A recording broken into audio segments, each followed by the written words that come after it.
Hey everyone, and welcome. Today, we are diving deep into the Soundcraft Si Impact. We're going to unlock the secrets to building those absolutely crystal clear monitor mixes that will make every single musician on your stage happy. So, let's get into it. So, does this sound kind of familiar? You've got musicians constantly waving their hands, asking for more me in their monitors. Or maybe you're just fighting a losing battle with feedback, or you're just hearing complaints about a muddy, confusing sound on stage.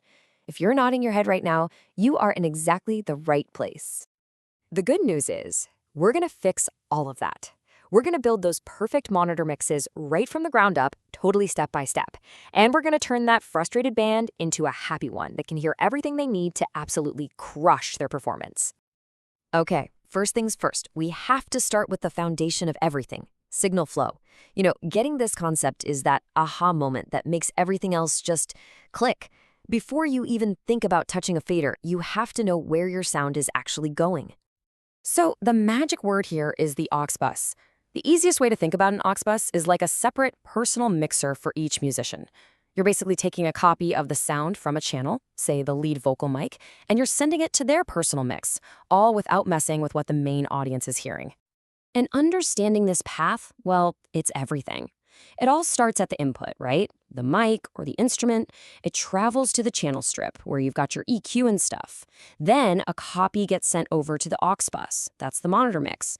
And finally, that bus sends the signal out of physical output to their wedge or in-ears. That's the whole journey, right there.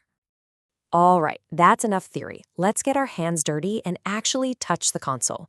We're now going to walk through the exact steps to get your Si Impact configured and ready to start building these mixes for real. So first up, you're going to press the aux bus button. That shows you all your mix options. Let's just say we'll use the first four for our monitors. For each one you select, hit bus assign and make sure you switch it to monitor. And here's a little pro tip that will save you so much grief later. Rename them. Trust me, lead Vox is way easier to find than aux2 when the show is on and the pressure is high. Okay, listen up, because this right here is the single most important concept to get. The second you press a mix button for one of your monitors, your main faders completely change their job. They are no longer controlling the mix for the audience. Instead, they become the individual volume knobs for that one specific monitor mix, and nothing else. So here's how that works in the real world. You press the mix button for aux1, that's our singer's mix. Now all those channel faders are at your command. You push up the vocal fader, it only gets louder in the singer's monitor. You push up the guitar fader, now they hear more guitar. See? You build their perfect mix, and once you're done, you just select mix 2 and start all over for the next person. It's that simple. Okay, so we've got the console set up, we know how to send stuff to the right places. Now we get to move from the technical part to the creative part. Let's talk about how to craft a mix that doesn't just work, but one that actually helps the performer sound amazing.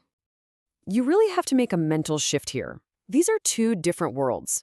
The front of house mix, that's for the audience. It's got to be full, polished, maybe a nice stereo image. But a monitor mix, that is a utility tool for the performer. Its only job is to give them clarity, to give them exactly what they need to stay in time and in tune. It doesn't have to be a pretty mix, it just has to work. And the great thing is, you have some really powerful tools for each and every monitor mix. Just select an aux output, and you can get to its own EQ to carve out any problem frequencies for just that musician. A fantastic place to start is with a low-cut filter. Just roll off that useless low-end rumble from the stage. It cleans up so much mud and helps kill feedback before it even starts. You can also add a little bit of compression to catch any super loud notes, which makes the whole mix feel more consistent for them. And hey, if a singer asks for some reverb, you can send a little bit to an FX bus. It can really help them feel more comfortable. Just don't go crazy and turn their mix into a swamp. All right, you've got the fundamentals down cold. Now let's cover a few of those next level tools and pro tips that are going to help you work faster, solve problems in a heartbeat, and really elevate your whole monitor mixing game. This is a total game changer. Seriously, the Soundcraft Si Impact has this great iPad app that lets each musician control their own monitor mix from their phone or a tablet. This is amazing. It empowers them to make those tiny little tweaks they want on the fly, and it frees you up to focus on making the main mix for the audience sound incredible. It's a win-win for everybody. Okay, here are 4 quick rules to just burn into your brain. 1. Always use pre-fader sends for your monitors. This is so crucial. It means your monitor sends are totally independent of what you're doing on the main faders. If they were post-fader, every time you pushed up the guitar for the audience, it would also get louder in everyone's monitor. And that's just chaos. Pre-fader prevents that. 2. Keep your mixes in mono unless someone is using stereo in-ears. It's just clearer and avoids weird problems. 3. Label everything. On the screen, on the board with tape, whatever. And 4. Once you get a setup that works, save it as a show file so you can pull it up instantly next time. Sooner or later, a musician is going to look at you and say, "I can't hear anything." Don't panic. Just run this super simple 3-step check. First, check your patching. Is the aux bus actually going to the right physical output on the back of the console?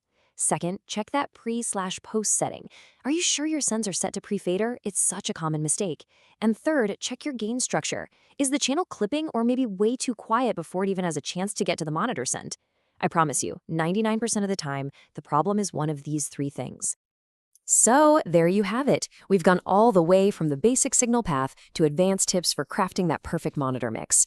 You now have the keys to a clear, stable stage sound and, most importantly, happier musicians. So the only question left is, what are you going to create with it?